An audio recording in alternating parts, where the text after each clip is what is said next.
So my previous video has garnered some comments and I would like to respond to some of them while I work on a second, much more in-depth essay. One of the all-time favorite games of my childhood is Parasite Eve. Even if this game was ported to PC, for example, no matter how good the port was, the game would still look dated and probably look like shit. I think that game deserves a remake. So, you're who I was referring to at the start of the video with the nostalgia sells and 40-year-olds love new versions of their favorite games comment. This take is very juvenile and superficial. I thought we were past the notion of graphics having any effect on a game's quality, but I guess not. The paint on this house is coming off. Let's tear down the whole thing and start over. This is your logic. You're also overlooking the fact that old games can be upscaled, which doesn't require remaking them. You would probably be very surprised by how good some PS1 games can look with the resolution cranked up. Capitalism and video game industry.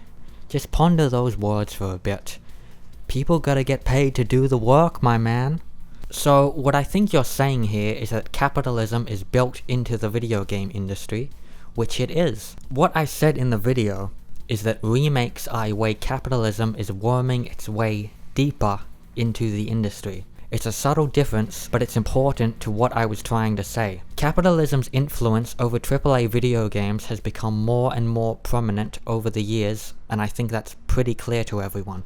Whether you want to talk about microtransactions, pre-order bonuses, overpriced deluxe editions, I'm saying that remakes are another thing to add to that list. If any or all of the above bother you, then please have some consistency when it comes to remakes. To address the second part, yes, workers need to be paid, at least in a capitalist state. The ethics of remakes have nothing to do with this fact.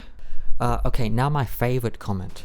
I don't mean to be disrespectful or anything, but you need to do something about your voice. I would have honestly preferred you told me outright what your problem is. If your issue is that I sound retarded to you, I would have liked to get that ableism up front. And the second part, there's something you forgot. I'm talking about the fact it is not that easy to come up with new ideas. That is the reason why most game developers are opting to do what the woke community says. It is easier to be inclusive. Now look, the original comment has literally no punctuation, but I think the gist is wokeness in video games is bad. This is where I have to admit something. I'm going to be putting my left-wing agenda into everything on this channel, proudly. If you don't like that, just leave. Don't sulk like a child in the comments. If you want someone to yell at a screen about wokeness, plenty of other channels are already doing that. I remember what gamers did to Anita Sarkeesian, and I have absolutely zero patience for any of it. If you hate wokeness, that's your prerogative,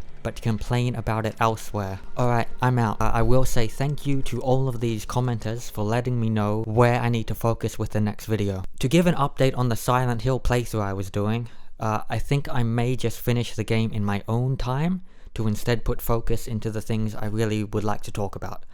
So sorry about that.